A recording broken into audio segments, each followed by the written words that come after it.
Hello, Caitlin. Hi, Mr. Sergey. Can you hear me well? Yeah, always good. Everything is good. How are you? Doing very great. How about you? Yeah, very good, very good. Also preparing. It is a bit hectic because we were for the launch very soon. So being secure, it's it was stressful thing, but soon it is finally happening. I'm very excited for that. Rooting for you guys. So, Mr. Sergey, we're waiting for Mr. Ron, right?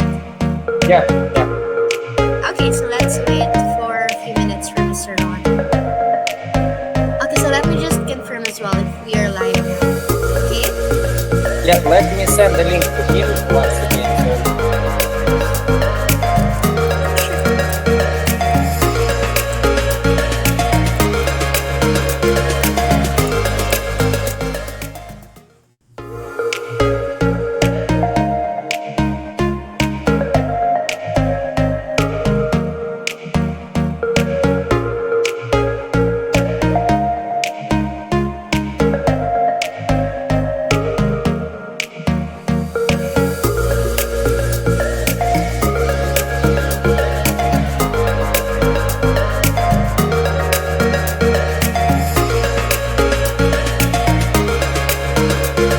Okay, so since we're live now, once again, hello Crypto Arena community. We're still waiting for another guest to join us for today's AMA. But for the meantime, guys, I hope you guys can check out the social media links of Waterfall before we start our AMA. I know maybe some of you guys are familiar because basically this is their second AMA on Crypto Arena. So if you guys have not joined the Telegram community and if you guys have not followed them on Twitter, please do, guys. And we already shared the links for this on Crypto Arena community. So once again, guys, we will be starting the AMA in just a few minutes. So while we're waiting, maybe some of you guys can maybe invite your friends over, as this is gonna be a very amazing AMA once again. So yeah.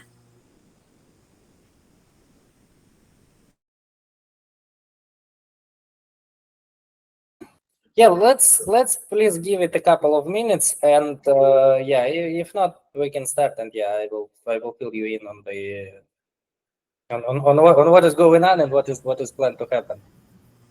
Okay, for sure, Mr. Sergey. But still, let's give a few minutes for Mr. Ron. But just tell me whenever you're ready, Mr. Sergey. Okay. Yeah, sounds very good to me.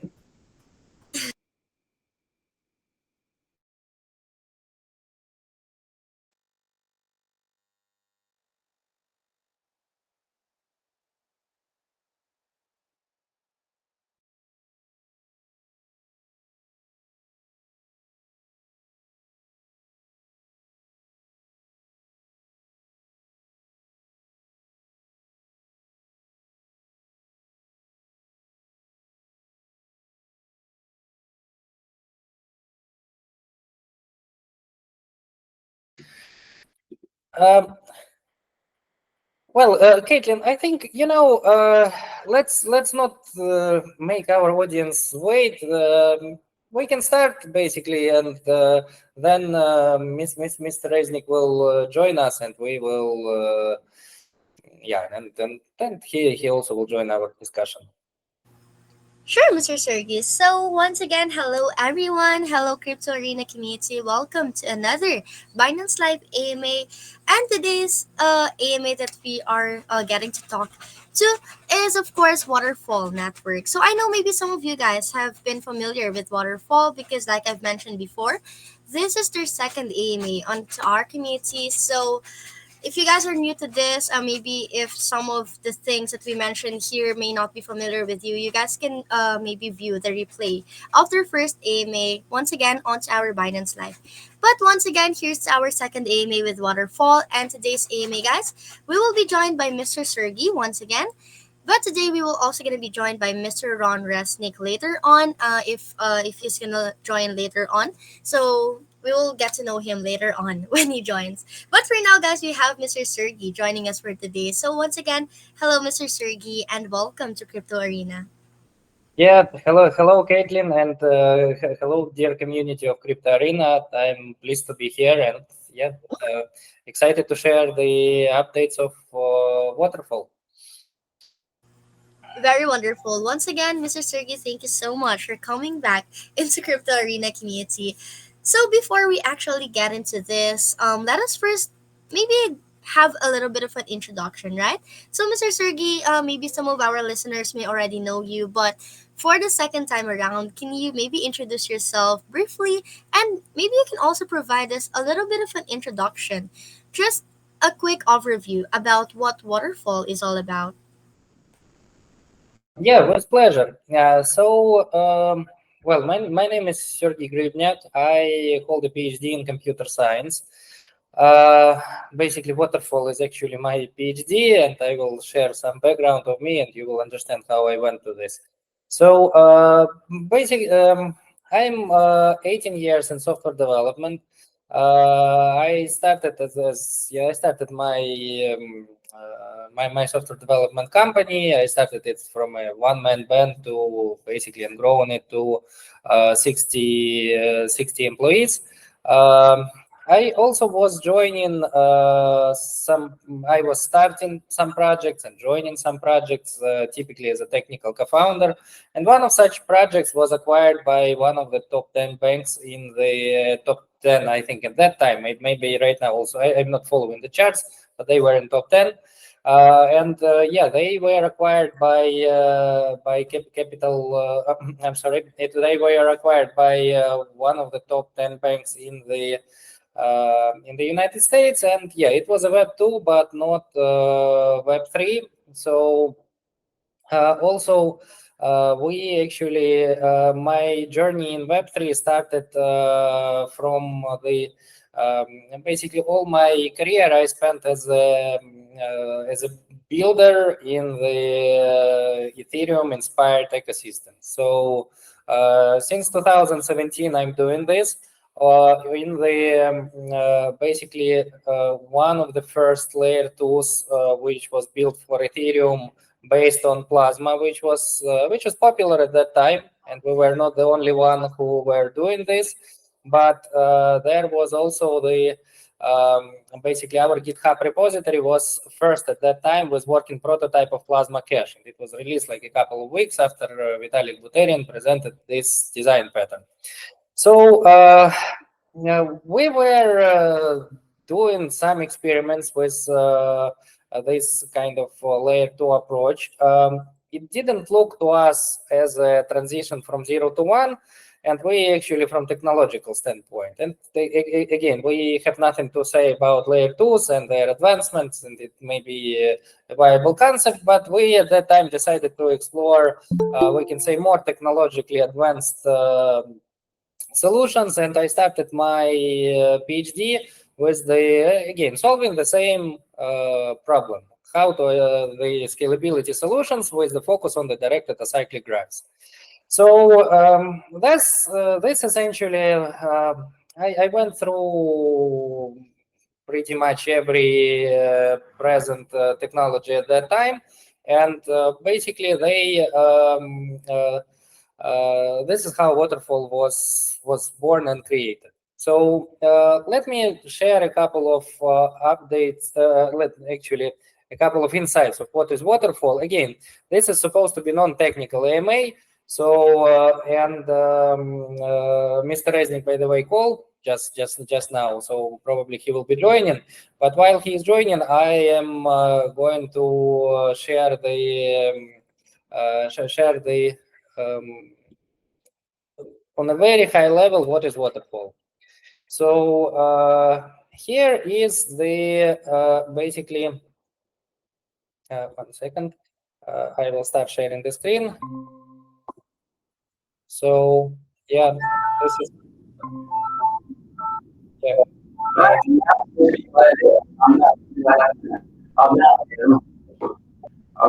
so 1 second, I'll share the screen. So yeah, this basically this is how the live testnet of Waterfall looks, and each of these drops is a block, and it basically allows us to have in terms of the block production. So, which allows us to, again, if we would visualize the blockchain like this, we would have, for example, the straight line, like one here, or any straight line here. And having a concurrency in this allows us to, in block production, and later we're going to implement the parallel processing on multiple levels of this. And it allows us achieving this level of parallelism in multiple senses on the multiple levels allows us to achieve scalability combined with decentralization. And Waterfall actually supports EVM. Waterfall has very low hardware requirements, and we intend preserve them the same way, even with the growth of the network. And our roadmap is actually involves these necessary measures. And yeah, that's who we are.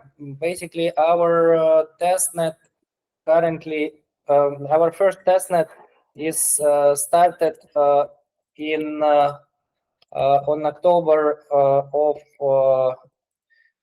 20 on in October of basically in October of 2021, and currently we are basically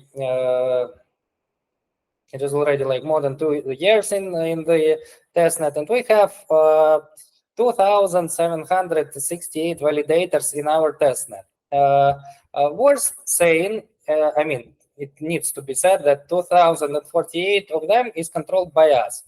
But the rest, we don't know who these people are, and they are coming from community or from organization, from organizations, from developers, from future users of Waterfall. And basically, if you do the math, you will find that we already have kind of more than 700 validators owned by community on our not incentivized testnet, and this is and we are and again, this is more validators than most of the networks have on their mainnets. So that's who we are, and that's where we are. And I will leave it here and pass the word to Ron. Yeah. Sorry, I had a technical problem. I kept logging in and then it duplicated. Sorry.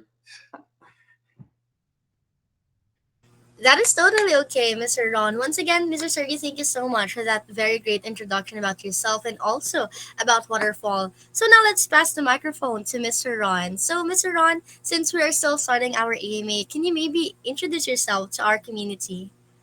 Okay, sure. So Ron Resnick, and I spent many years working at Intel and Telecom and Intel Capital, and then in the entertainment game business, hardware and software. And then 4 years ago, I was asked to launch the Enterprise Ethereum Alliance.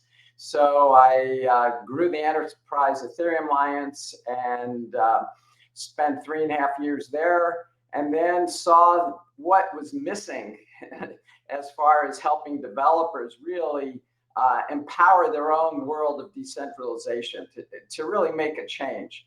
And when I met Sergei about 1.5 years ago, I saw that the enhancements that Sergei has put together with his team over the period of 3 years are so complementary to help growing a community of folks who really want to make a change and really believe in decentralization as a key component to really make this change happen.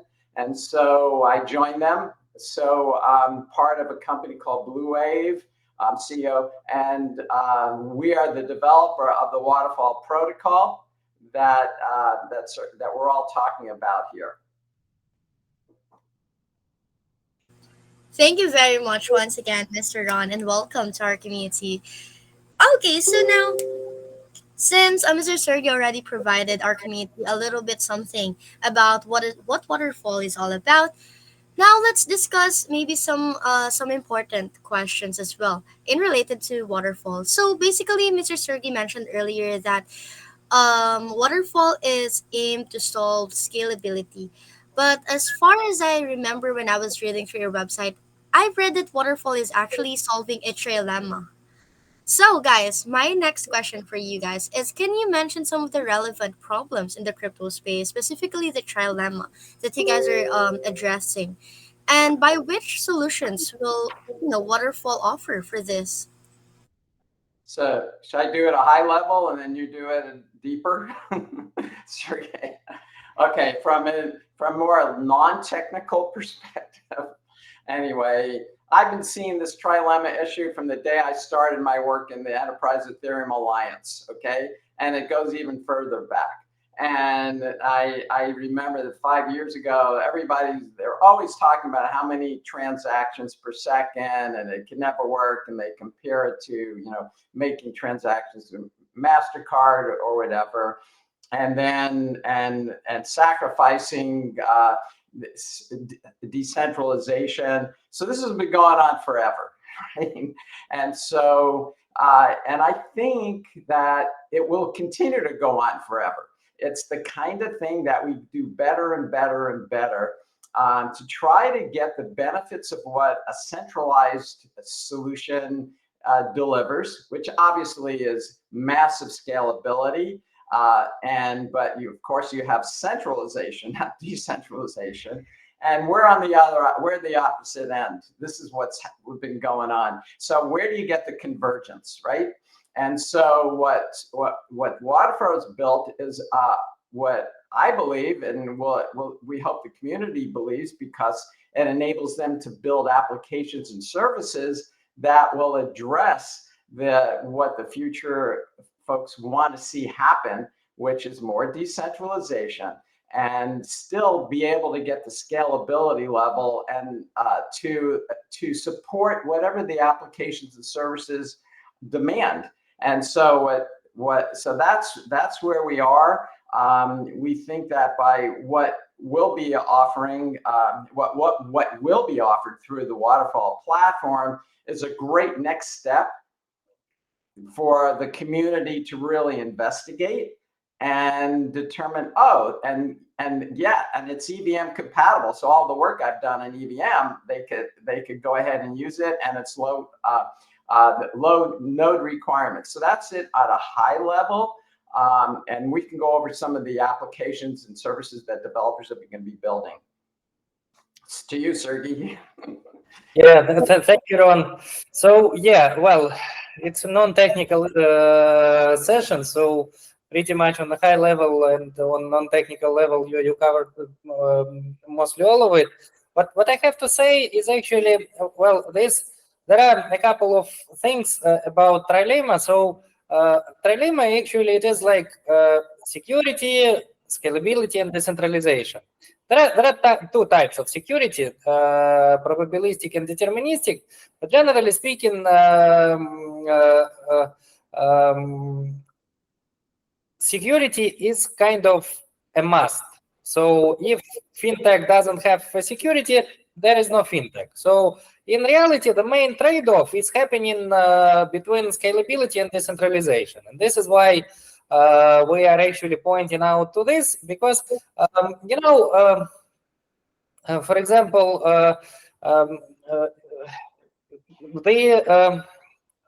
people often say, let's not care that much about decentralization. Let's care about privacy. Let's care about digital identity. Let's care about, of course, scalability and all of these things. But the reality of this is this. We have Web 2, and now we're transitioning to Web 3. And Web 3 without decentralization is actually a Web 2. And Web 2 doesn't have problems with scalability, with digital identity, with privacy, whatever, you name it. So yeah, this is why we think it is important. And yes, combining scalability and decentralization, we are pushing further the boundaries of this blockchain trilemma. And to be precise, we should say that first, we haven't solved it because there is no strict definition of what does it mean for it to be solved. So we are kind of pushing the boundaries further. So and solving it to the certain level, and then we keep solving. But it is not defined. So basically, it is impossible to say that it is solved. And second thing, we are actually not a blockchain. We are some people say that DAGs and DAGs are actually post-blockchain technologies. So we are a DAG, and we intend to further implement this approach on the different levels. So yes, but we are solving the problems which are stated in the blockchain trilemma. So that would probably be a more precise way to say this. Thank you. Thank you very much, Mr. Ron and Mr. Sergey, for that clarification. Once again, that is very important for our listeners to know.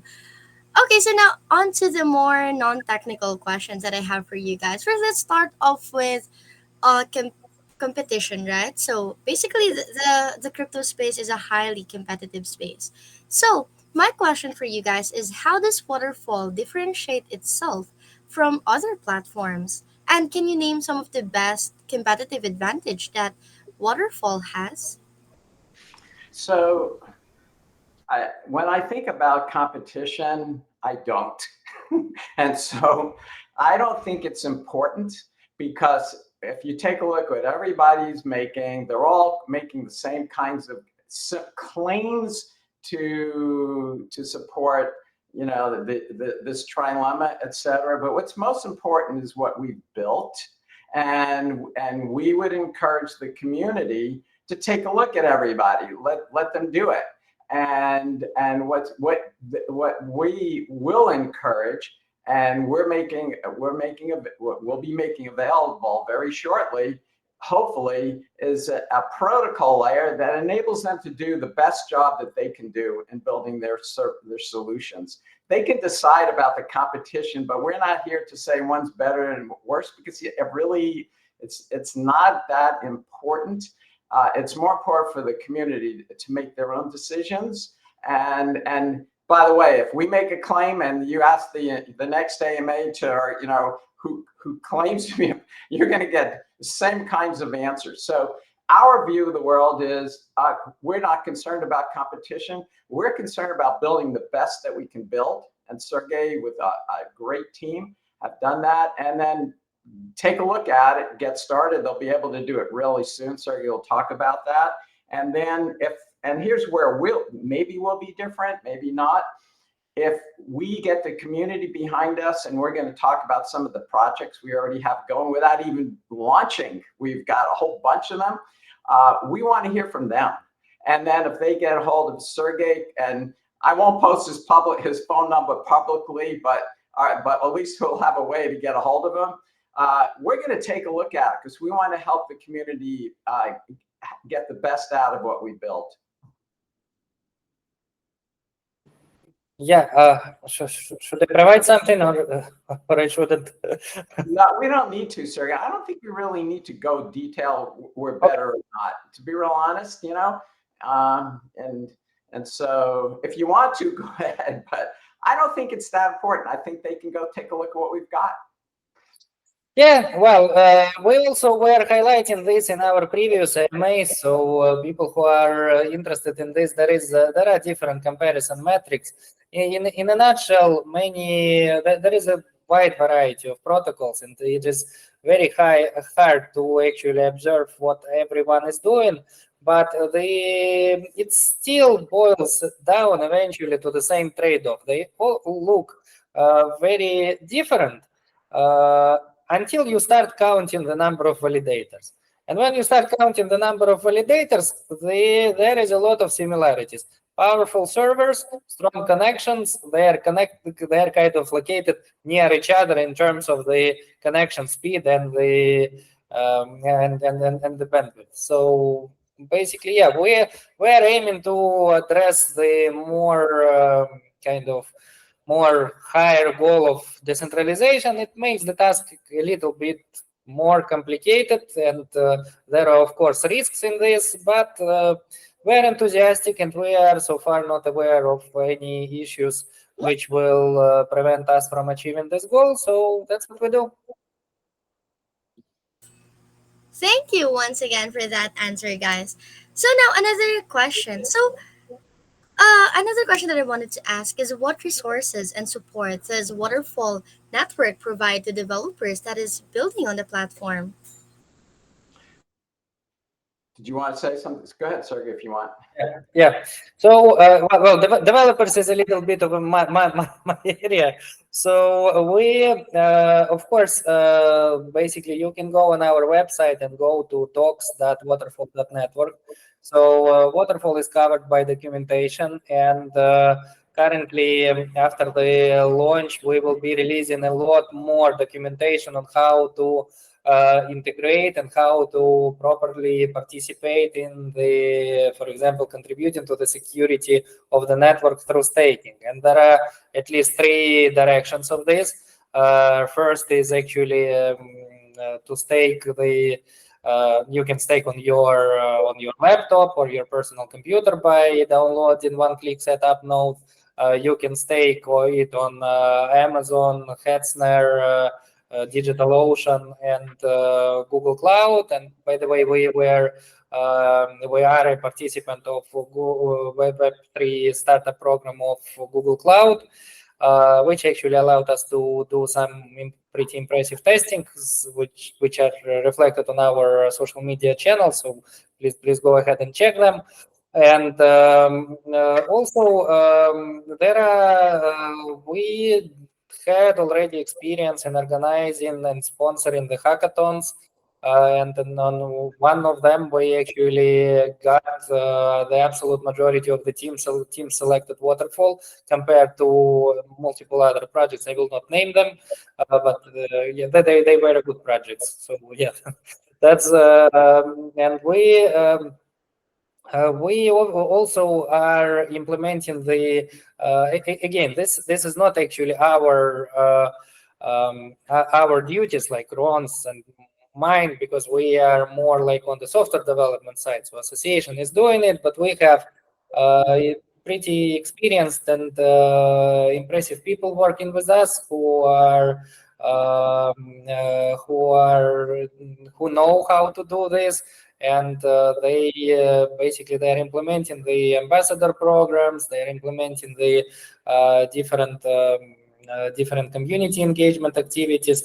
Association also, to our best knowledge, has allocations for grants and R&D activities. So people who will be interested, researchers, developers who will be interested in contributing to the development of the protocol, they will be most welcome to do so. Also, there is an ecosystem development grant. So developers of the particular applications, they are more than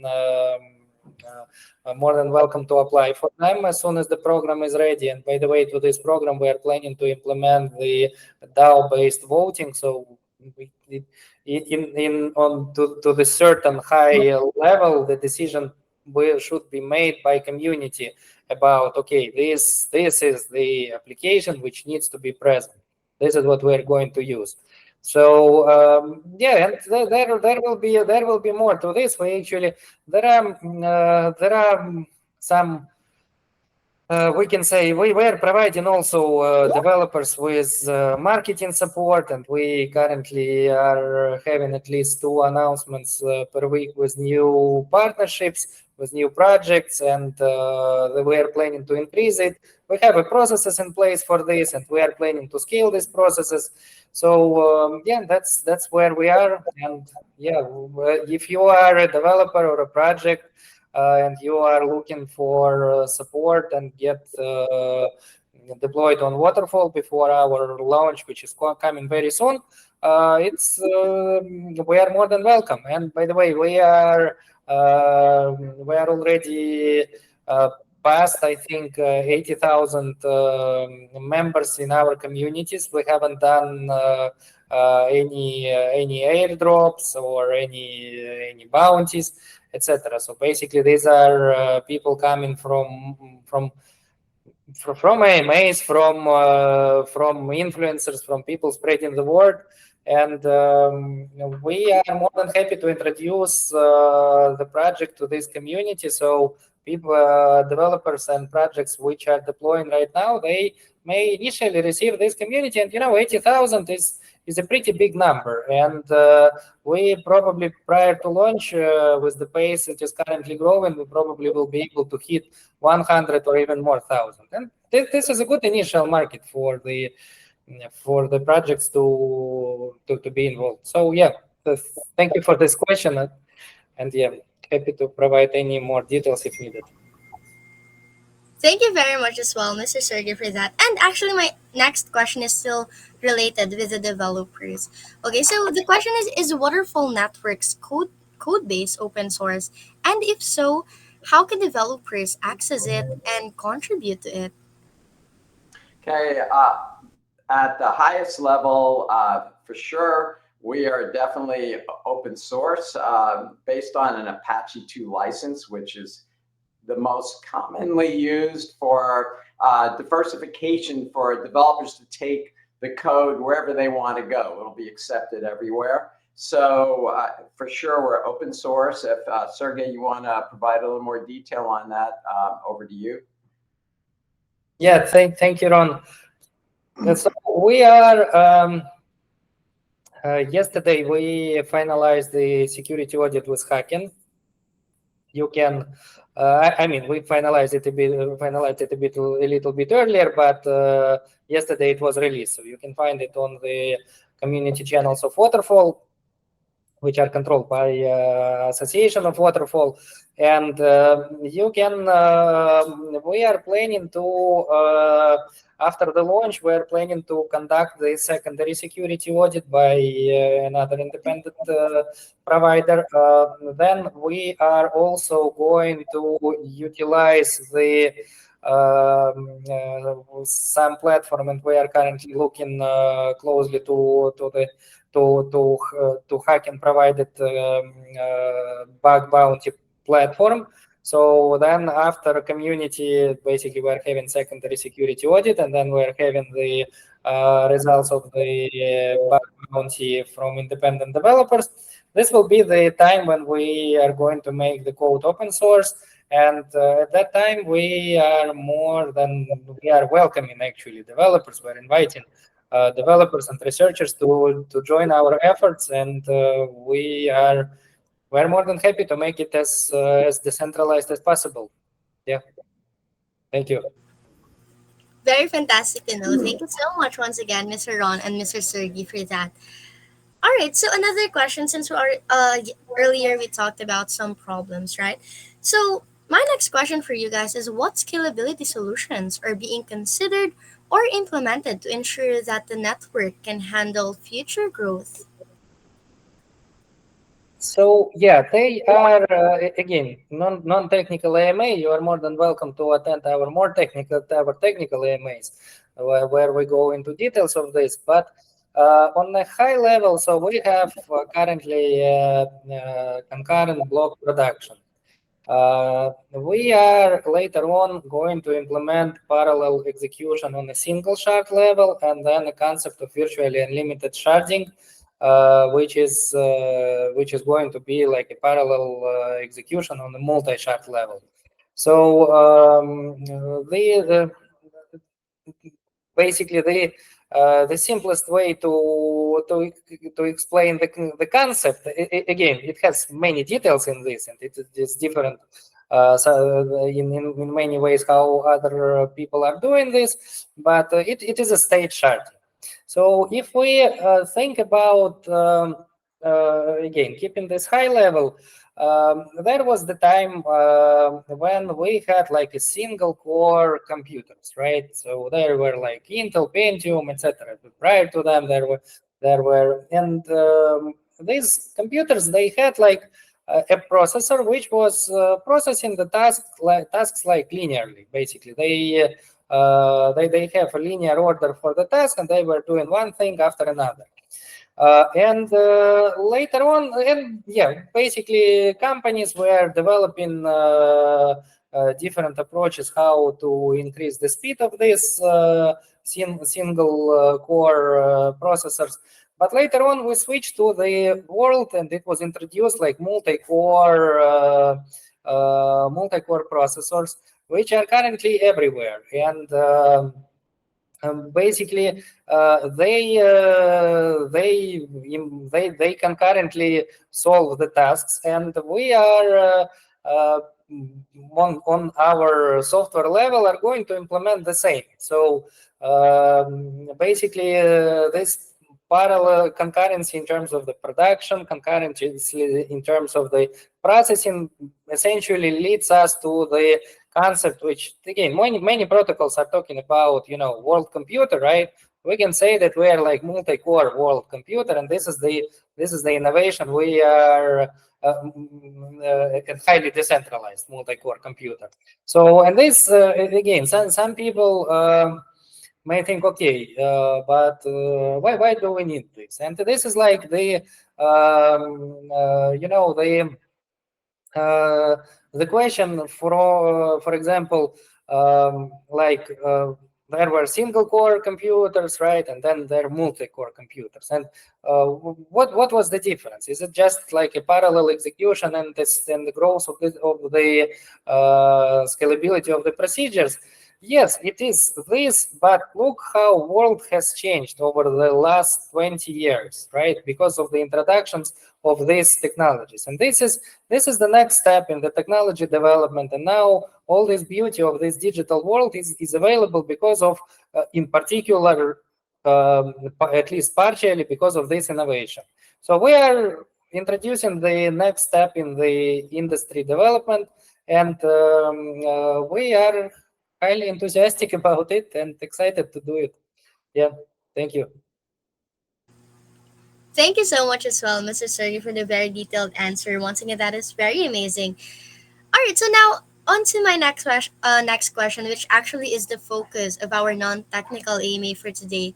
So basically, we all can agree how partnerships and collaborations are very essential in driving project growth.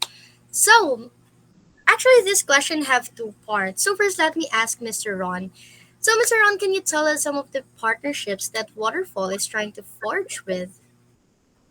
Sure, I'd be happy to. We have some that are really interesting, and every week we're getting more inquiries with partnerships, and we're doing outreach as well. Some examples, one we really like is a decentralized commodity exchange. And so we've got a partnership, there'll be an announcement, and it has to do more in agriculture and the marketing and selling of seeds and crops. So we're building the commodity exchange to help for that. Another one, we're working with NFTs. We're working one on gaming. There'll be an announcement there where we have a gaming partner who is using our protocol for it. Of course, what's very important are infrastructure providers for anyone who wants to put their node not in their home computer. So we've signed a large number of agreements because what's most important for the community is global. And so there'll be a whole list of companies who promote infrastructure in their respective geos, from Brazil, we're talking Mexico, all over the world. And we have nothing to do with it other than we're just empowering them to work with the community. So we want nothing out of it. All we want to do is make it easier for the community to grow the number of validators that they can plan on their node. So it makes it easy for them. So we have a whole bunch of those already in place. In addition, we have a company that is we're a big proponent of global interoperability. So that's why when you talk about competition, I wish the competition would collaborate more. To be really honest, I tried that in the past, and unfortunately, just the nature of the dynamics of how this world works. It's not the world I come from. I came out of telecom and Intel. Guess what? Everybody's phone went from 3G to 4G. 3G, you're paying roaming charges, and all kinds of other costs. Now you don't, right? I wish that would happen. So our view of the world is not competition. Our view is global interoperability. And I wish that would get better. We're going to do some things in the future to try to help promote that.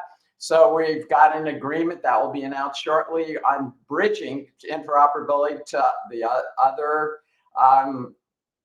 protocols. And so that's happening. We also have another one where there are a lot of folks who want to run their node, but they're very scared and nervous about bad actors getting into the software, and so they either have to have a like a hardware wallet, but there's another way to do it technically, and there'll be an announcement coming out soon. We're I think one of the few guys who are putting this together, but again, everybody who wants to do it in their protocol, they should. So we'll announce them. But it's called a secure enclave. So if you have a hardware storage and the computer, it has to be built into the hardware of the computer, it's impenetrable compared to having somebody try to be online all the time and have a bad actor try to get access to your, to steal. So we just entered a verbal agreement yesterday.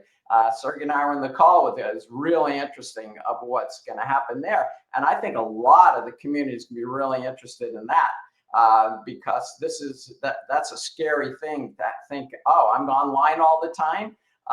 And so we have a solution there. And this offer, again, to the competition, I'm very competitive, but I don't believe we just need to do all the right things to make things work, and hopefully that'll work out for us. We have some other programs, modular network for omni-chain dApps. That's another one where we're building a bridge to Bitcoin. We have another one with bridging to Bitcoin, and there's more coming. And on this call, if anyone is interested and they're building a dApp, and they just want to be powered by something that, let's say that they like what we've built, all they have to do is reach out to us, and maybe they have one that's already enabled, and with all the things we're doing, get a hold of us, because we're all about having the dApp developers be successful. If they're successful, then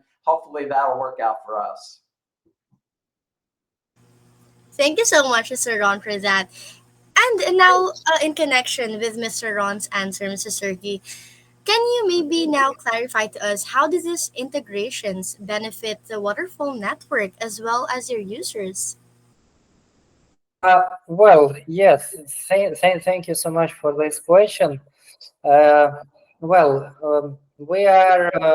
It again comes from our internal approaches. We are like system-oriented and process-oriented, so and the end result-oriented. So basically, we created some sort of a like mini map of the necessary applications for this, and we for ecosystem to exist. And that's again mainly done on association side, but we, of course, as technical group is involved into this. So sorry, that's not it. This is it. So basically, yeah, our primary targets are bridges, oracles, digital identity, liquid staking infrastructure providers, DEX, swaps providers, lending protocols, gaming, NFTs, stablecoins, wallets. And there could be others, because we already have some other partnerships also in place. Some of these categories already have like multiple providers in them, some still vacant. So our job is actually to create and again, it is mainly like association's job, is to create the viable ecosystem for many promising fintech applications to exist, and many good projects to be able to be present. And we are enthusiastic about it. We are having a good traction, which I already mentioned in the past. We are going to scale it further, and it also will scale naturally after the network launch, because of obvious reasons. So the thing is, yeah, that's a plan, and we are having progress in it, and we are aiming to scale it, and we have confidence in us being able to make it happen. Thank you for this. Thank you very much as well, Mr. Sergey, for that. Once again, that's a very great answer. Okay, so now another question for you, Mr. Sergey. So now something related into the future. Mr. Sergey, can you provide us an overview of the Waterfall Network's roadmap for the next, let's say, for the time frame of 6 to 12 months ahead? So again, thank you for the good question. This kind of things in details were highlighted in our previous technical AMAs. But long story short, our research department, which I'm head of, is going to work on the parallel processing on the multiple levels. So the targets is actually light clients and parallel execution and intersections of this. So our job is actually to fragment the network, to preserve, despite the growth in the network, to preserve low node requirements, and to essentially, when and if and when we are successful, we believe that it is when, to bring us to the concept of like the notion of the DAX initially was, the more decentralized it is, the more scalable it is. So we are working towards this direction. This is going to happen on the research side. On the development side, in the closest months, it will be the process of polishing. Because again, we ended up security audit like recently. There were you can read what actually was found there. But for example, they requested to update the version of Golang, which doesn't change the logic, but it involves a lot of updates to the code. So our job is now to ensure the stable work of the network and ensure usability levels, because there are a lot of things should be implemented in place. And basically, a couple of weeks from now, we will be working to improve this. And then we are going to implement to start implementing these concepts of kind of increasing the level of parallelism of the of this technology. And that's the technology goal. So probably again, the roadmap is on our website. We sometimes are updating it if we are changing the priorities, because again, after gaining some empirical evidence, we may change the priority. Okay, this should be addressed earlier than this. But so far, based on the results we achieved, we are not planning to make it yet, but we may plan it in future. So please follow our social media channels. Please check our website, and you will get the most relevant information there. Thank you. Thank you very much as well, Mr. Sergey, for that.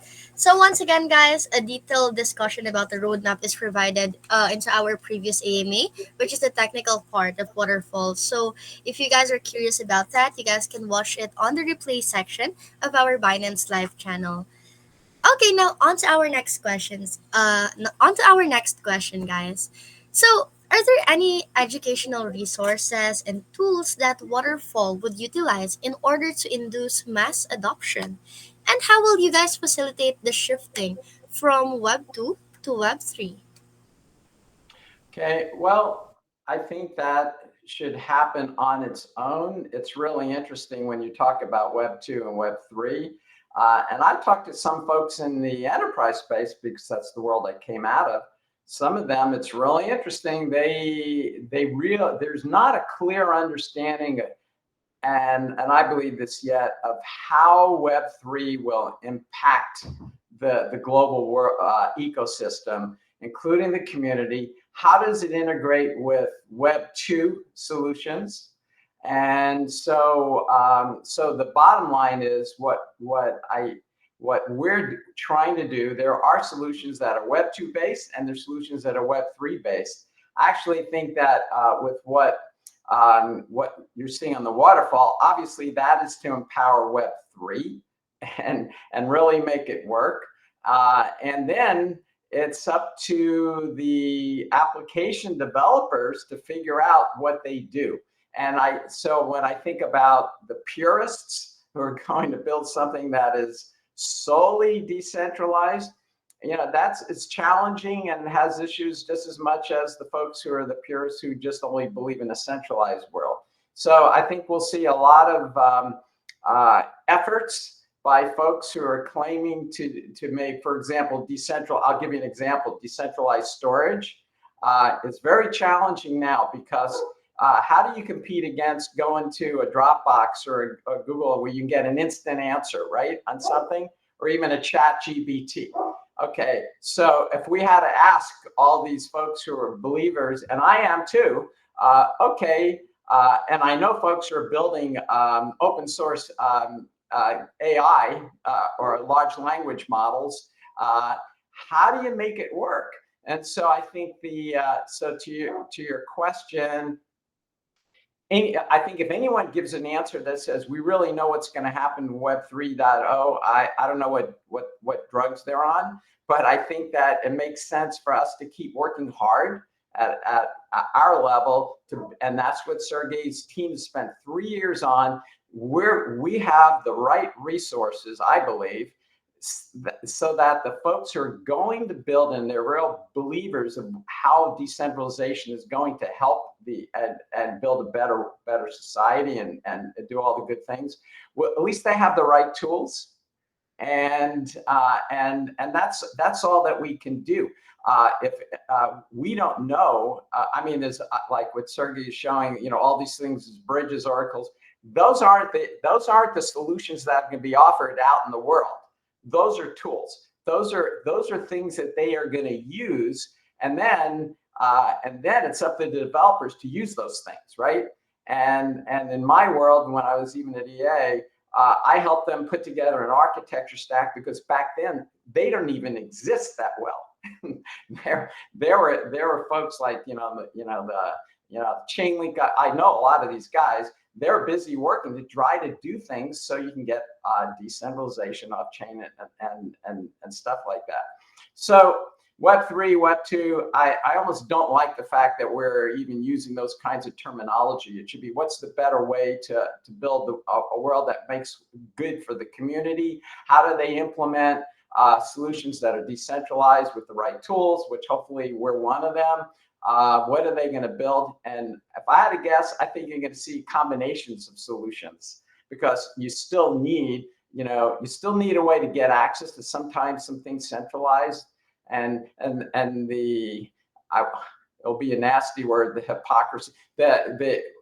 What you're still seeing are folks who claiming, they're the decentralized world. A lot of companies are trying to say we're decentralized, but they still have to use some things that are centralized or what.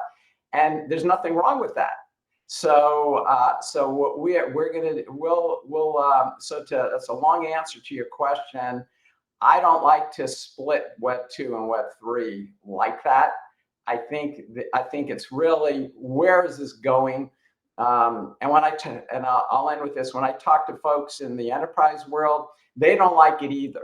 They don't like the notion of saying Web 3, because then they could say Web 2 is no good, right? Which isn't the case. And so we shouldn't do that. And so I think what we've done is very helpful. And then let's see what the application developers build. Thank you very much, Mr. Ron, for that. That is a very amazing answer, by the way. Okay, so it appears that we have less than 7 minutes for the free call that we're in, but still, there are only 2 questions for the AMA. So let me just ask the next question. So, are there any programs or initiatives that are in place in order to incentivize community contributions? Well, I think again to make it short, we have highlighted in the past that there are educational activities, there are There are some grant activities. There are community engagement activities. There is a support from association for the new project for coming in, and including marketing support, and etc. So yeah, all of this is going to happen. It may not all of this is being active right now, but it will be turning on iteratively, and we are creating the processes for all this to function. And yeah, that is what is needed for the healthy ecosystem. Thank you for this question. Thank you very much as well for that. Okay, so hold on. Let me cite my last question for you guys. Okay, so just to wrap up our AMA for today. So, guys, can you tell us what are some of the major developments and future prospects that we shall look forward into for Waterfall in the next few months? Hold on, my camera is like bugging, but yeah, anyway, that's a question. Yeah, no worries, no worries. Well, in the next few months, it will be more the process of polishing the process, the convenience level and stability level. So that is what is going to happen in the next few months. So we are launching. And people are already, again, we could have spent a little more time on doing this internally, but we do have some interest in our community, and we are doing this for community to be able to start already utilizing the network, and then some of the updates will be coming on the go, and we have already tested this forking mechanism. So that's what we are going to be doing. So yeah, stabilizing and polishing, and then transferring to the execution of the future roadmap, which we have highlighted previously. Thank you for this question. Thank you very much as well for that, Mr. Sergey and Mr. Ron. Once again, Crypto Arena community, do not forget to follow them on their social media links to not miss any important updates about Waterfall. So I think that is all the questions that we have for today's AMA. Once again, thank you so much, Crypto Arena community, for your participation and for joining our AMA for today. And thank you so much as well, Mr. Ron and Mr. Sergey, for this very amazing interaction with you. This has been a great honor for our community. Thank you so much, guys. You're welcome. We'll see you. Thank you. Bye. Thank you for having us, and thank you for the great questions. Thank you so much. Yeah. Have a very great day, guys, and we'll see you next time. Bye bye. Bye. Bye bye.